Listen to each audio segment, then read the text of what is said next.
I started stepping back. Without explaining myself, I didn't announce the change. I didn't prepare an explanation. Nothing about it felt like something that needed to be said out loud. For a long time, I had believed that distance required justification. That if I stepped back, even slightly, it had to come with words attached, clarifications, reassurance. Silence felt incomplete without context. That belief had shaped how I moved through relationships more than I realized. I explained delays, I explained absences, I explained changes in tone, in timing, in availability. Not because anyone demanded it, because I assumed it was expected. From the outside, my relationships looked steady. There were no arguments to point to, no visible fractures.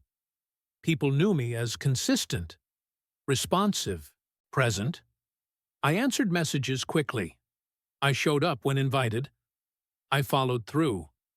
That reliability had become part of how others related to me. It had also become part of how I understood myself.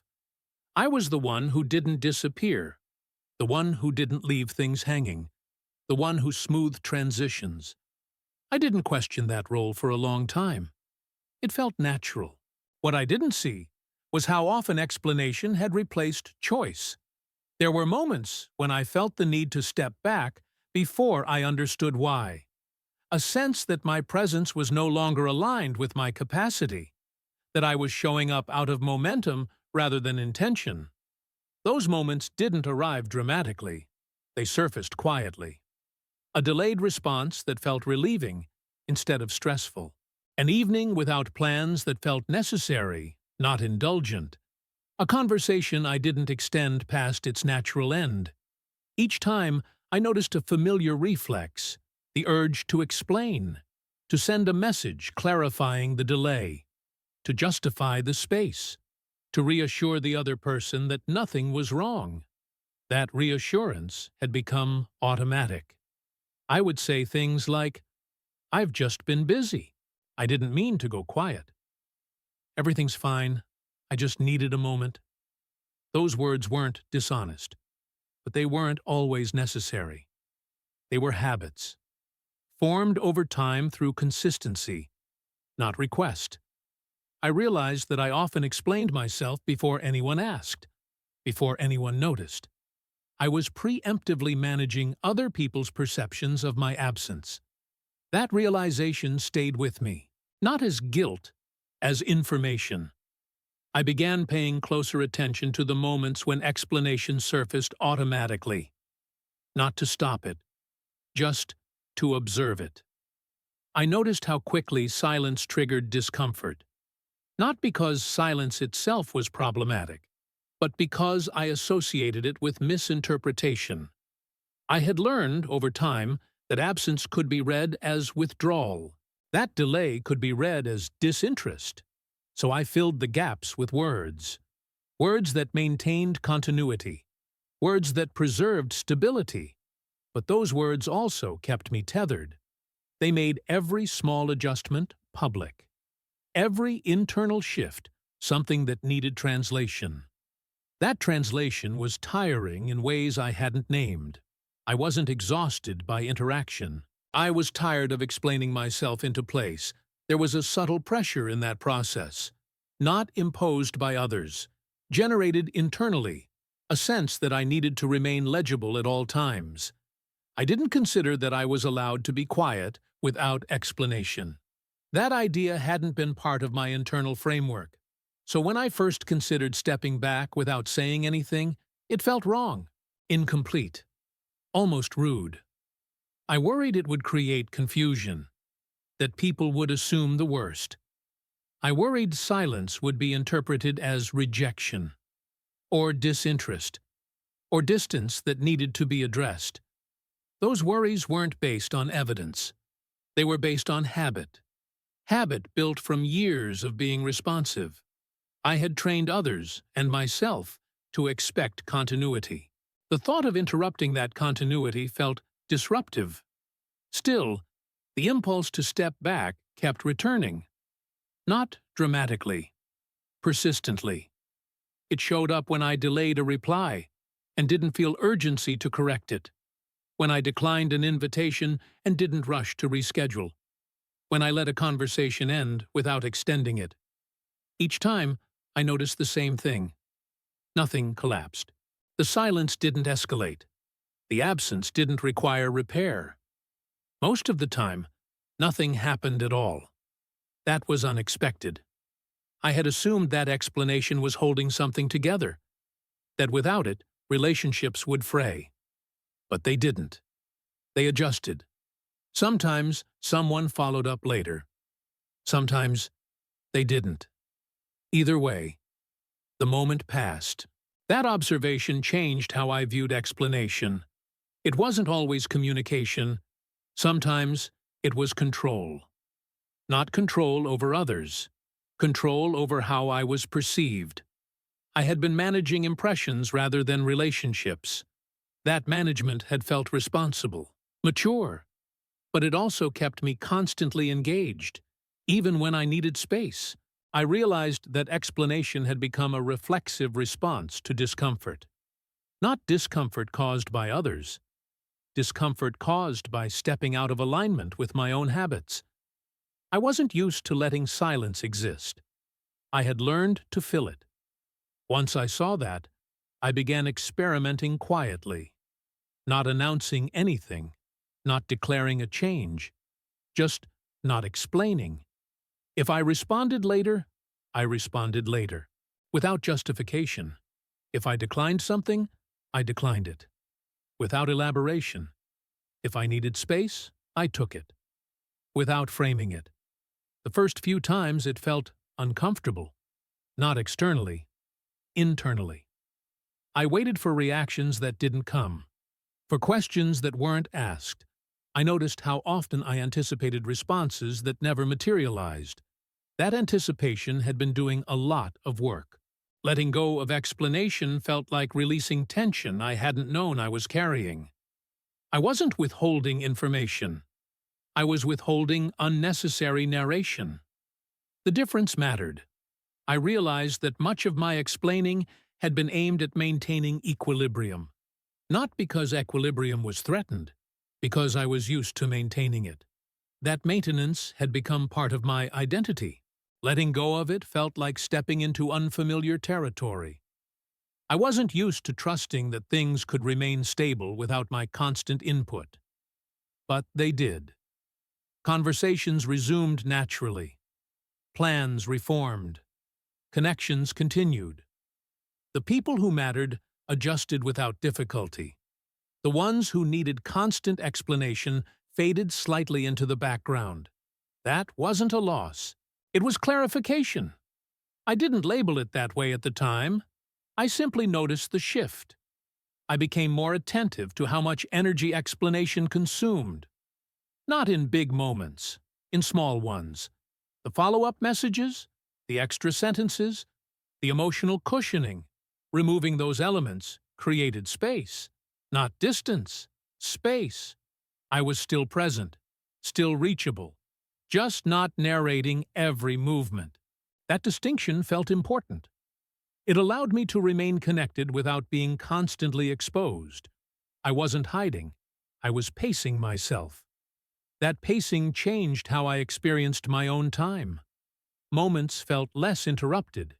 Evenings felt more contained. I wasn't preparing explanations while resting. I was just resting. That shift didn't require a conversation. It required restraint. The restraint to let silence stand on its own. To trust that absence didn't always need interpretation. I didn't stop caring.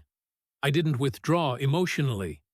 I simply stopped translating my internal state for others by default. That choice felt subtle, but it had weight. It signaled a change in how I related to myself. I was no longer prioritizing being understood at the expense of being aligned.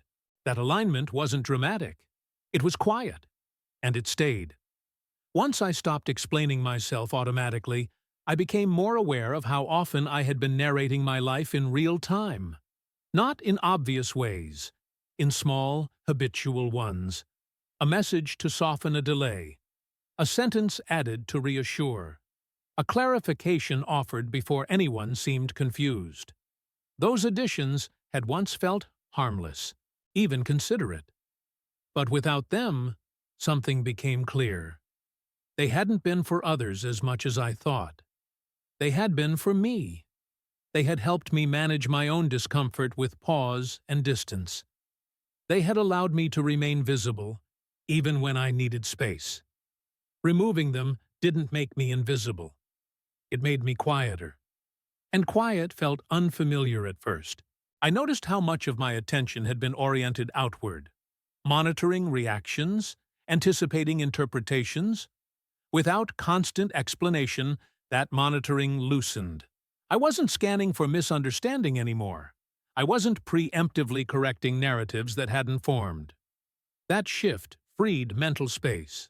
Not all at once. Gradually, I began to notice how often I had been present without being fully at ease. How my availability had extended beyond my actual capacity.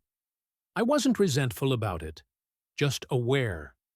The awareness changed how I responded. When someone reached out, I didn't immediately consider how my response would be received.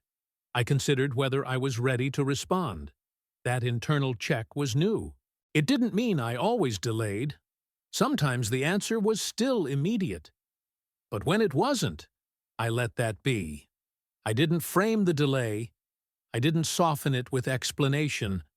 I allowed it to stand as it was. Most of the time, it passed without comment. That silence communicated something I hadn't expected. It communicated trust. Trust that the relationship didn't require constant reassurance to remain intact. Trust that presence could be intermittent without becoming absence. I realized how much I had underestimated the resilience of my connections. I had believed that consistency required continuous explanation. That without it, things might unravel. But consistency proved to be more flexible than that. It didn't depend on my constant narration. It depended on patterns over time. Those patterns didn't change just because I stopped explaining every deviation. I noticed how this shift affected my sense of responsibility. I was still responsible for my actions, for my commitments, but I was no longer responsible for managing every possible interpretation of them. That distinction mattered. It allowed me to be more honest with myself about what I could offer in a given moment. Sometimes that offer was presence. Sometimes it was distance. Neither required justification. I began to feel less pressure to maintain an image of reliability through words. Reliability could exist without commentary. That realization altered how I approached conversations. I listened more fully, not because I was trying harder, because I wasn't preparing explanations while listening. I wasn't thinking ahead to how I would frame my response. I was simply there. That presence felt different, more contained, more grounded. I noticed that when I did choose to explain something, it came from intention rather than reflex. The explanation felt cleaner, more precise. It wasn't padding. It was communication. That difference was subtle but important. I wasn't explaining to maintain equilibrium. I was explaining because it added clarity. Over time, the urge to explain everything softened. It didn't disappear completely. Old habits rarely do. But it lost its urgency. I no longer felt the need to account for every pause or shift in availability. I trusted that others could tolerate ambiguity. And more importantly, I trusted that I could. That trust extended inward. I became more comfortable with not fully understanding my own needs right away, with letting them unfold without immediate articulation. I didn't rush to define what I was doing. I let it take shape. That patience changed my relationship with time. Moments felt less crowded. Transitions felt less abrupt. I wasn't constantly bridging gaps with explanation. I let gaps exist. They didn't need to be filled. I noticed how often I had used explanation to avoid discomfort. not discomfort caused by conflict, discomfort caused by uncertainty. Uncertainty about how I would be perceived. Uncertainty about whether silence would be tolerated. Letting go of explanation meant letting uncertainty exist. That wasn't easy at first, but it became easier. Each time nothing happened, my confidence grew. Not confidence in myself as a communicator, confidence in the stability of my relationships. I realized that the relationships that mattered didn't require constant maintenance through words. They adjusted naturally. They had their own rhythm. My constant explaining had sometimes disrupted that rhythm rather than supporting it. Stepping back allowed the rhythm to reassert itself. I wasn't withdrawing. I was recalibrating. That recalibration extended beyond communication. It influenced how I approached invitations, requests, expectations. I stopped feeling obligated to respond immediately just because I was aware of something. Awareness no longer automatically translated into action. I gave myself permission to let some things remain unaddressed until they needed addressing. That permission reduced internal pressure. I wasn't carrying as much forward. I noticed that my energy lasted longer. Not because I was doing less, because I was no longer doing things prematurely. That distinction mattered. Premature response had been a hidden drain. It kept me slightly ahead of myself. Stepping back brought me back into sync. I wasn't behind. I wasn't disengaged. I was aligned. I became more intentional about when I engaged and when I didn't. Not in a strategic way, in an honest one. I asked myself simple questions. Do I have the capacity for this right now? Will responding immediately improve anything? Often, the answer was no. And when it was no, I let the moment pass. That choice didn't diminish my role in other people's lives. It clarified it. I was no longer trying to be everywhere at once. I was showing up where it made sense. That selectivity didn't feel selfish. It felt respectful. Respectful of my time, of others' ability to manage their own moments. I noticed that people began to engage with me more directly. They asked when they needed something. They didn't rely on my anticipation as much. That shift was subtle, but it changed the dynamic. Responsibility redistributed itself more evenly. Not because I demanded it, because I stopped absorbing it by default. I realized that my explaining had sometimes prevented others from stepping forward. By filling every gap, I had left little space for initiative. Removing explanation created space. Space for others to speak, to act, and space for me to listen without the pressure to fix. I felt less entangled, not detached, untangled. That state allowed me to be present without being consumed. I could engage fully when I chose to engage, and disengage without guilt when I needed to. Guilt had often been tied to explanation. Explaining had been my way of earning permission. Without it, I had to trust my own judgment. That trust didn't come all at once. It built gradually, through repetition. Each time I stepped back without explaining and nothing broke, the trust grew. I wasn't abandoning anyone. I was allowing relationships to exist without constant supervision. That realization felt stabilizing. I didn't need to manage proximity so carefully. Distance didn't have to be announced to be respectful. It could simply be lived. I noticed that my inner dialogue changed. I was less concerned with how things looked, more concerned with how they felt. That shift altered my priorities. I didn't feel the need to be consistently understood. I valued being internally aligned more. That alignment guided my behavior naturally. I didn't need rules or declarations. I just responded when it felt right, and waited when it didn't. The waiting became easier, not because I stopped caring, because I trusted the space. I trusted that relationships could hold without constant explanation. And I trusted myself to step forward when it mattered. That balance didn't require effort. It required restraint. The restraint to not speak when nothing needed to be said. The restraint to let silence be what it was. Over time, silence stopped feeling like absence. It felt like room. Room for others. Room for myself. I didn't disappear.